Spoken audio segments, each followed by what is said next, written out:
What's up, MMA fans? It's Tudor Leonte from Sherdog here, and today I have the pleasure to talk with UFC light heavyweight contender, Mr. Dustin Jacoby. Hello, Dustin, and welcome on Sherdog. How are you? Hey, I'm good, man. Thanks for having me on your show today.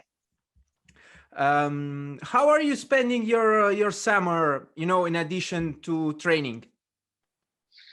Yeah, man, summer has flown by. It's kind of sad. We're towards the tail end of it, but we've been camping a few times. We've been to some concerts. I play a lot of golf, so I've been playing a lot of golf and just hiking, camping, playing golf, and getting out and about in beautiful Colorado, man. How are your results in golf? Pretty good. You have your peaks and valleys, but for the most part, I'm a pretty good player, a single digit handicap player. So I play often. I played over 50 rounds this year, and we'll probably squeeze quite a few more in here before year's end. You have tons of experience in combat sports since you have fought in kickboxing, in boxing, and in MMA, obviously. My question here for you is, which one is your favorite?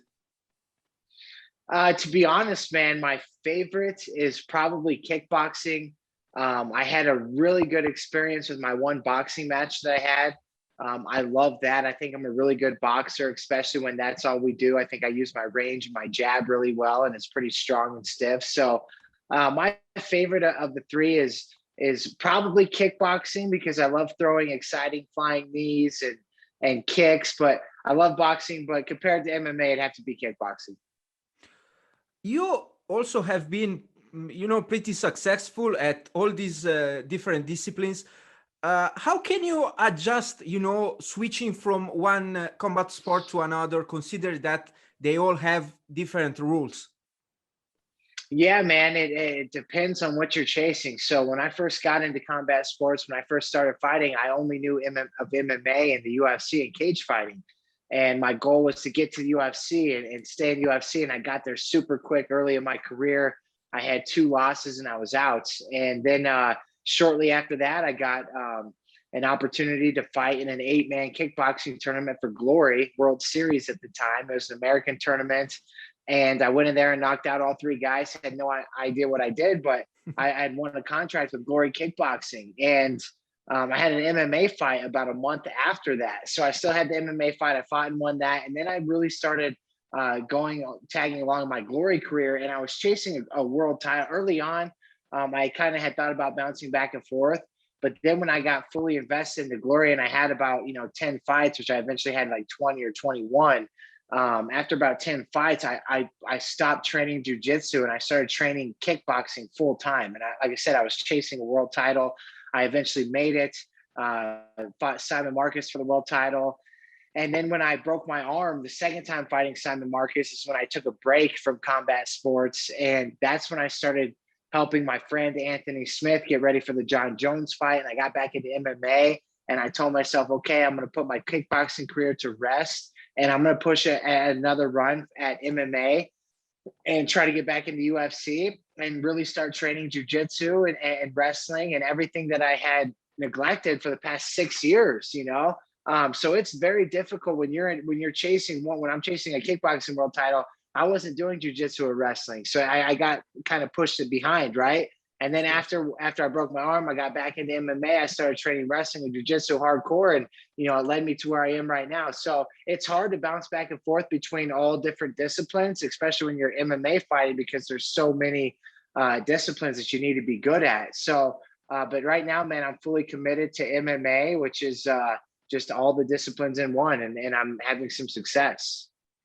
Uh, as you just said, you are now fully involved in MMA. But do you, I don't know, picture a future where you'll be fighting again in kickboxing and perhaps pursue again your dream to win that world championship? You know what? Right now in my career, man, I'm chasing a UFC world title. I'm trying to get into the top 15. I'm trying to get into the top 10. And if the timing's right, man, I'm trying to, chase that title and get my opportunity to compete for it. There's no doubt in my mind, having going through climbing the ladder through glory and, starting at the bottom and working my way to the top and taking my losses and continuing to fight on. And eventually I got to that world title. That gives me hope and faith that I can get to that UFC title. I truly believe I can. And I think this is my last run in combat sports as far as, what's next, man. I want to go strong here. I want to get to the top of the UFC light heavyweight division. And whenever I'm cut by the UFC, man, unless there's some high dollar Jake Paul boxing fight, which I would guarantee knock him and his brother out, unless that's an opportunity, I'll probably be done. I believe all the MMA world will back you up for that, but that's just my opinion. You are coming off a draw in your latest fight against Ion Cutelaba. How did you react to that? Yeah, it was unfortunate, man. I thought I'd won the fight. I thought I won rounds 2 and 3. I think there's some terrible judging going on right now that we see every single weekend, not just in my fight. We see it every single weekend. Some inconsistency in the judging, and it's the first draw on my record. So it was kind of tough to deal with, but I a lot of people have been asking about that lately. It's like, dude, that fight. So in the past, I learned from it. I took that fight on 10 days notice. And I learned a lot about myself, man. I fought a guy that was a top UFC light heavyweight that was training extremely hard for months for that night. And I took that fight on 10 days. And in my mind, man, I think if there was 1 or 2 more rounds, the fight was still going, I would have won that fight. And there was 2 people in that fight that night, him and I. And right when the fight was done, Ion grabbed me, looked me right in the eyes and said, "You won that fight." And that's something that him and I know, man. He told me that inside that I got. For a man like that to tell you that, I mean, that's what I think. I think he felt it as well. So, the biggest unfortunate situation that came from that is in MMA, we get paid 1 check to fight, we get paid another check to win. And when you don't get your win bonus, man, the UFC saving a bunch of money in that fight, and we're not making as much money as we could have. So that's the only thing that I'm upset about in that fight. But everything else, man, I moved on. I've learned from it. I can't wait to right my wrongs here August 28th against Darren Stewart. In your opinion, what could be done to improve the scoring criteria in MMA? That's a question that I usually ask to a lot of fighters, and like I said, you have plenty of experience in combat sports in general, and you saw plenty of scenarios in your career. Yeah, absolutely, man. Well, I think first off, I think that judges should be either current or ex-professional fighters. I think it should be a part of our job as well. If we signed up for a committee, and we'd still have to pass courses and take the tests or whatnot, but guys that have been in there and that have had the experience and really know what it takes to win a fight, what's going on in the fight, reading the fighter's eyes, their kind of their feelings, their emotions, their body language, just seeing everything, taking that into account from people with, so much experience. And then also, I think perhaps you could have 5 judges instead of 3 judges. Maybe that would help, have a couple more judges. But really, man, I think we need to have guys that have been through it to get to it, that knows what it takes to get in there. And that, there's some judges out there that they don't even know how to properly judge the fight. They don't even know what scores properly with aggression and octagon control and what have you. But another thing that I find interesting would be take the judges away from cage side. So if we're fighting at the Apex or even at Mandalay Bay or T-Mobile Arena, whatever it is, and have the judges sit in somewhere in the arena, but in a room just by themselves with no noise. You're not hearing the commentating, because sometimes the commentating sways you. And as a judge, say one guy's winning 4 minutes of round 2, right? And then somehow gets caught, but it's still a back and forth exchange. But Joe Rogan goes, "Oh!" Now these judges, they forget the 4 minutes of the round, and everybody, it's what is fresh in everybody's memory right there at the end, right? Yes. Say perhaps, the guy gets rocked, but he's still kind of fighting back, and of course the momentum definitely changed a little bit, but for 4 minutes of that round, you were getting beat. So and it's one thing, I think, if you put these judges in a dark room by themselves, just watching watching a screen with no sound, and you take the commentary and the audience out of it, I think you get a little more, the judging would be a little bit better, in my opinion. Um, as you said, you are now scheduled to face Darren Stewart on August the 28th. But before that, you were scheduled to fight Askar Mazarov.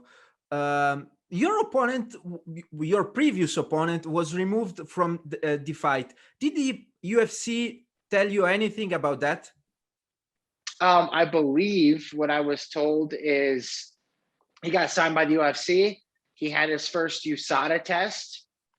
And I think that he failed his USADA test. I think he had to admit to taking supplements that were banned under the USADA protocol. And yeah, eventually I think he's suspended for 6 months. I don't think there's any news about that. But when I first saw a picture of that guy, I'm like, wow, that guy is huge, man. It looks like he could be perhaps on steroids. And sure enough, the fight was on for like 2 or 3 weeks, and I believe he failed his USADA test. So that's when I got Darren Stewart.